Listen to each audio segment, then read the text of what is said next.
What happens when Hollywood's most outspoken, tough guy meets daytime television's most controversial host? Mark Wahlberg thought he was walking into a routine promotional appearance on The View, but what unfolded was an explosive confrontation that had producers scrambling and security on high alert. This wasn't just another celebrity interview gone wrong. This was a masterclass in how personal grudges can destroy professional boundaries. Make sure to subscribe and drop a comment because this story gets more intense with every passing minute. Mark Wahlberg adjusted his tie as he walked onto the View set, flashing his trademark smile to the studio audience. The applause was warm, welcoming even, but there was something in Joy Behar's eyes that immediately put him on edge. He'd done hundreds of interviews, faced down critics and skeptics, but something about Joy's expression told him this wasn't going to be the friendly chat his publicist had promised. "Welcome back to The View. I'm Joy Behar," she began, her voice carrying that familiar edge that regular viewers knew meant trouble. "We're here with Mark Wahlberg. And Mark, I have to say, I've been looking forward to this conversation for a very long time." Mark settled into his chair, that Boston confidence radiating from every gesture. "Thanks for having me, Joy. Always good to be here with you ladies." "Oh, is it though?" Joy's smile was sharp, predatory. "Because I seem to remember you having some pretty strong opinions about people in my line of work. Something about actors thinking they're political experts." The audience shifted uncomfortably. This wasn't the usual playful banter they expected from celebrity interviews. Mark's jaw tightened slightly, but he kept his composure. "I think you might be taking something out of context there, Joy. Am I though? Because I have the quote right here." Joy shuffled through her papers with theatrical precision. Quote, "Some of these Hollywood types need to stick to what they know instead of lecturing working-class Americans about politics. Ring any bells?" Mark leaned forward, his voice steady but firm. "That wasn't directed at anyone specific, Joy, and, frankly, I stand by it. There's a difference between having opinions and talking down to people." "Talking down to people," Joy repeated, her voice dripping with mock concern. "That's rich, coming from someone who's made a career out of playing the tough guy from the streets. Tell me, Mark, when exactly did you become the spokesperson for working-class Americans?" The temperature in the studio seemed to drop several degrees. Mark's co-hosts Whoopi Goldberg and the others exchanged glances that screamed discomfort. This was supposed to be a lighthearted promotional segment, not a political ambush. "I never claimed to be anyone's spokesperson," Mark replied, his Boston accent becoming more pronounced as his frustration grew. "But I grew up in Dorchester, Joy. I know what it's like to struggle, to work multiple jobs just to get by. I didn't grow up in some ivory tower making jokes about people's real problems." Joy's eyes flashed with anger. "Ivory tower? That's what you think this is? I've been working in this business longer than you've been famous, buddy. I've earned my right to have opinions and I've earned my right to call them out when they're wrong." Mark shot back. "You sit here every day making millions telling people how they should think, how they should vote, how they should live their lives. Meanwhile, the people you're lecturing are trying to figure out how to pay rent." The studio audience was completely silent now, the tension so thick you could cut it with a knife. Whoopi tried to interject, "Maybe we should take a quick break," but Joy waved her off dismissively. No, I want to hear this," Joy said, leaning back in her chair with a smug expression. "Please, Mark, enlighten us. Tell us how we should be using our platform. Should we just stick to fluff pieces, talk about the weather, maybe discuss your latest movie without asking any real questions?" Mark's hands clenched into fists on the table. "You know what, Joy, you're proving my point right now. You're not interested in having a conversation. You're interested in being right. You're interested in making me look bad because you don't like what I said. What you said was ignorant." Joy snapped, all pretense of civility gone. "You want to talk about working class? I grew up in Brooklyn. My father was a truck driver. Don't lecture me about struggle. Then why do you act like you're better than everyone else?" Mark's voice was rising now, his famous temper starting to show. "Why do you sit there every day mocking people who disagree with you, making fun of their beliefs, their values?" Joy laughed, a harsh sound that echoed through the studio. "Their values? You mean like your values? The same values that got you arrested how many times as a kid? The same values that had you committing hate crimes?" The studio went dead silent. Mark's face went pale, then red with fury. "That's a low blow even for you, Joy, is it though? Because if we're talking about values, maybe we should talk about your past. Maybe we should talk about the real Mark Wahlberg, not this sanitized Hollywood version you've created." Mark stood up abruptly, his chair scraping against the floor. "You know what? This is exactly what I'm talking about. You can't have a disagreement without making it personal. You can't debate ideas without trying to destroy someone." "Sit down, Mark," Joy said, her voice cold. "We're not done here." "Yeah, Mark replied. But he remained standing, his hands shaking with rage. "This isn't an interview. It's a hit job, and I'm not going to sit here and let you tear me apart for your entertainment." The camera captured every moment of the escalating. Confrontation. The producers in the control room frantically trying to figure out how to handle the situation. This was live television at its most unpredictable, and nobody knew what would happen next. Joy's eyes gleamed with satisfaction as she watched Mark's composure crumble. She had him exactly where she wanted him, and she wasn't about to let him walk away. Oh, so now you're going to run away. That's very mature, Mark, very working-class hero of you. Mark's fists clenched tighter. I'm not running from anything, Joy. I'm choosing not to participate in your circus. My circus, Joy laughed. That same harsh sound that was beginning to grate on everyone's nerves. You came on my show, Mark. You're a guest in my house, and if you can't handle the heat, maybe you shouldn't have stepped into the kitchen. Whoopi tried again to intervene, her voice strained with obvious discomfort. Joy, maybe we should move on to talking about Mark's new film. No, Whoopi, Joy said without taking her eyes off Mark. I think our audience deserves to know who they're really dealing with here. Mark wants to talk about values and working-class credentials, so let's talk about them. Mark slowly sat back down, his jaw set in a hard line. Fine, let's talk, but let's keep it honest. Joy, something you seem to struggle with. Honest. Joy's voice pitched higher. You want honest. Honest is admitting that you're nothing but a privileged actor who's forgotten where he came from. Honest is acknowledging that you've made more money pretending to be tough than most people make in a lifetime. You think I've forgotten where I came from? Mark's voice was dangerously quiet now. You think because I've been successful? I don't remember what it was like to have nothing. To watch my mother work 3 jobs just to keep food on the table. Joy waved her hand dismissively. Oh please. The poor little rich boy act doesn't work on me. Mark, you want to talk about your mother? Let's talk about how she must feel watching you attack people who are trying to make the world a better place. Make the world a better place.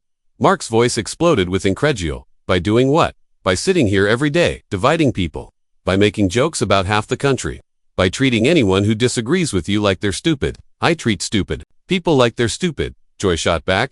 And right now you're acting pretty stupid. The audience gasped.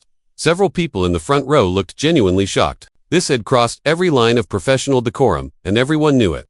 Mark leaned forward, his voice dropping to that dangerous whisper that anyone who'd seen his movies would recognize. You know what's stupid, Joy? Thinking that because you have a platform, you have the right to be cruel. Thinking that because people tune in to watch you, they want to hear you tear people down. Cruel. Joy laughed again, but there was less confidence in it now. You think I'm being cruel?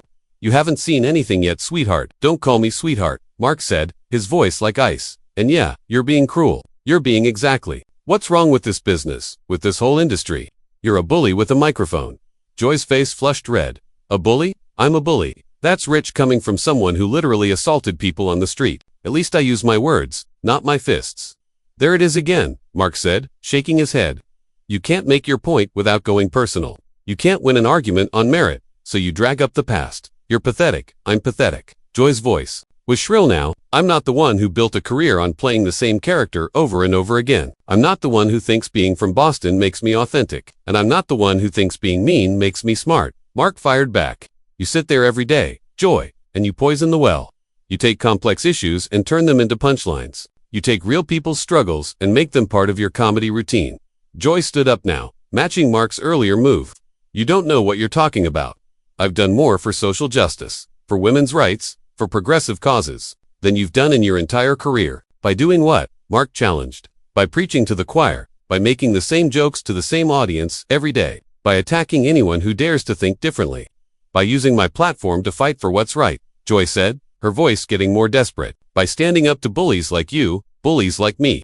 Mark laughed, but there was no humor in it. Joy, look around. Look at what you're doing right now. You ambushed me. You brought me here under false pretenses. You're trying to humiliate me on national television and you're calling me the bully. The silence in the studio was deafening. Even the crew members had stopped what they were doing to watch this unprecedented meltdown unfold. Whoopi made one more attempt at damage control. Maybe we should really take that break now. No, Joy said, her voice sharp. We're going to finish this conversation. Mark came here to promote his movie, and I think our audience deserves to know exactly what kind of person they're being asked to support. Mark's laugh was bitter. You really don't get it, do you? You think this is about me? This is about you, Joy. This is about how you've turned political discourse into a blood sport. This is about how you've made it impossible for people to have civil conversations about important issues. Civil conversations, Joy's voice was mocking. Like the civil conversation you had with that Vietnamese man you attacked. Oh, wait, that wasn't a conversation, was it? That was just you being violent. The studio went completely silent. Mark's face went white, then red, then white again. When he spoke, His voice was so quiet that the microphones barely picked it up. You know what, Joy? You just proved everything I've been saying. You're not interested in justice. You're not interested in progress. You're interested in hurting people. You're interested in winning at any cost. I'm interested in the truth, Joy said, but her voice lacked conviction now. No, you're not, Mark said, standing up again. You're interested in your version of the truth. You're interested in making people who disagree with you look bad. You're interested in being the smartest person in the room, even if it means being the cruelest. Joy's composure was starting to crack. You don't get to lecture me about cruelty. You don't get to come on my show and tell me how to do my job. And you don't get to ambush people and then act like you're the victim when they fight back. Mark replied, This isn't journalism, Joy. This isn't even entertainment. This is just mean. The confrontation had reached a fever pitch with both participants pushed far beyond their comfort zones. The studio audience sat in stunned silence, watching what would become one of the most talked about moments in daytime television history. Security personnel had quietly moved closer to the set, and producers were frantically trying to figure out how to salvage the situation. Joy looked around the studio, suddenly seeming to realize that she had lost control of the situation entirely. Mark stood there, his chest rising and falling with barely controlled anger, waiting for her next move. The tension was so thick that everyone in the studio could feel it pressing down on them like a physical weight. The silence stretched for what felt like an eternity before Joy made her fatal mistake. With a smirk that would haunt her for years to come, she delivered the blow that would end her career on The View. You know what, Mark? Maybe you should go back to your little Boston neighborhood and stay there. Leave the thinking to people who actually know what they're talking about. Mark's eyes narrowed to slits. My little Boston neighborhood. The one where real people live. The one where people work honest jobs and don't get paid millions to be nasty on television. Honest jobs. Joy scoffed. Like drug dealing. Like assault. Because that's what you were doing before Hollywood cleaned you up, wasn't it? That was it. The line had been crossed so far that there was no going back. Mark took a step toward Joy's chair, and immediately 3 security guards moved in closer. You want to keep going down this road, Joy? Mark's voice was deadly calm because I can play this game, too. You want to talk about the past? Let's talk about your past. Let's talk about your failed comedy career. Let's talk about how you couldn't make it as a real entertainer, so you settled for being a professional hater. Joy's face went pale. You don't know what you're talking about, don't I? Mark's smile was cold. I know that you're a bitter woman who takes out her frustrations on anyone who dares to disagree with her.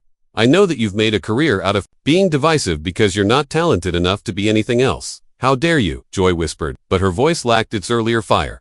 How dare I? What? Tell the truth. You started this, Joy. You brought me here to humiliate me, to make me look bad in front of your audience. Well, congratulations. You've shown everyone exactly who you really are. Whoopi finally found her voice.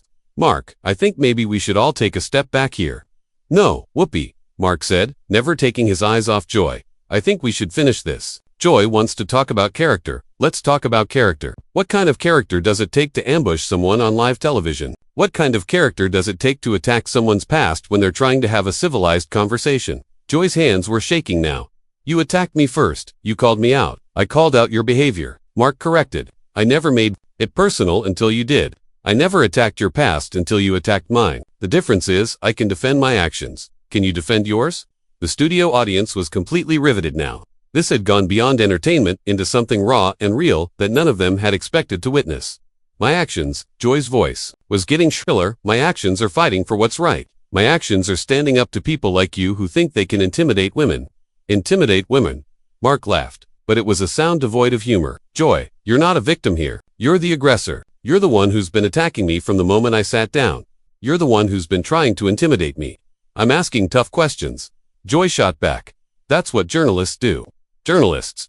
Mark's voice was incredulous. You think you're a journalist? Journalists ask questions to get to the truth. You ask questions to make people look bad.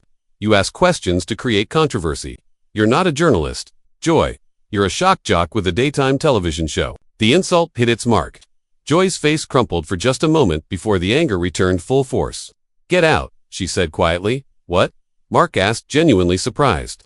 I said get out, Joy repeated, her voice getting louder. Get off my show. Get out of my studio. I don't have to sit here and listen to this. Mark stared at her in disbelief. You're kicking me off. After you ambushed me, after you attacked my past, after you tried to humiliate me. Yes, Joy said, standing up and pointing toward the exit. I'm kicking you off. This is my show, and I decide who gets to stay. Mark shook his head slowly. You know what, Joy? This is perfect. This is absolutely perfect. You invite me here. You attack me. You make it personal. And when I defend myself, you kick me off. You've just proven every single point I made about you. Security, Joy called out, her voice cracking. Please escort Mr. Wahlberg off the set. The security guards looked uncertain. This wasn't a situation they'd ever had to deal with before. Mark wasn't being violent or threatening. He was just defending himself against what everyone could see was an unprovoked attack. It's okay, Mark said, raising his hands. I'll leave, but not because you're kicking me off. I'll leave because I have too much respect for myself to sit here and be abused by someone who's forgotten what decency looks like. He started walking toward the exit, then turned back one more time. You know what the saddest part is, Joy? You had a chance to have a real conversation today. You had a chance to bridge some divides to show that people with different opinions can still talk to each other with respect. Instead, you chose to be exactly what everyone expects you to be. You chose to be the villain. Joy's face was red with fury and embarrassment. Just get out. I'm going, Mark said calmly. But I want your audience to remember this moment. I want them to remember who started this fight and who tried to end it. I want them to remember who was respectful and who was cruel. I want them to remember who acted like a professional and who acted like a bully. As Mark walked off the set, the studio remained in stunned silence. Joy stood there shaking with rage and humiliation, suddenly realizing that she had just handed Mark the biggest victory of his career. She had proven every point he'd made about her character, and she'd done it in front of millions of viewers. The cameras kept rolling as Mark disappeared through the exit door, leaving behind a studio full of shocked faces and a host who had just committed professional suicide on live television. The confrontation was over, but the damage was done. Joy had gotten her fight, but she had lost the war. Whoopi tried to salvage the situation. We'll be right back after this commercial break. But everyone knew there was no coming back from what had just happened. The View had just witnessed the most explosive confrontation in its history, and it was all Joy's fault. The aftermath would be swift and brutal. Social media would explode with clips of the confrontation. News outlets would analyze every word, every gesture, every moment of the fight. And through it all, one thing would be crystal clear. Joy Behar had finally gone too far. Mark Wahlberg had come to The View to promote his movie, but he'd left as the winner of the most one-sided battle in daytime television history. He'd been kicked off the show, but he'd walked away with his dignity intact. Joy, on the other hand, had lost something that day that she would never get back: the respect of her audience and the credibility of her voice. The confrontation was over, but the conversation it started would continue for years to come. And every time someone talked about what happened that day, they would remember who was the professional and who was the bully. They would remember who tried to have a civilized conversation and who chose to make it personal. They would remember who walked away with their head held high and who was left standing in the wreckage of their own.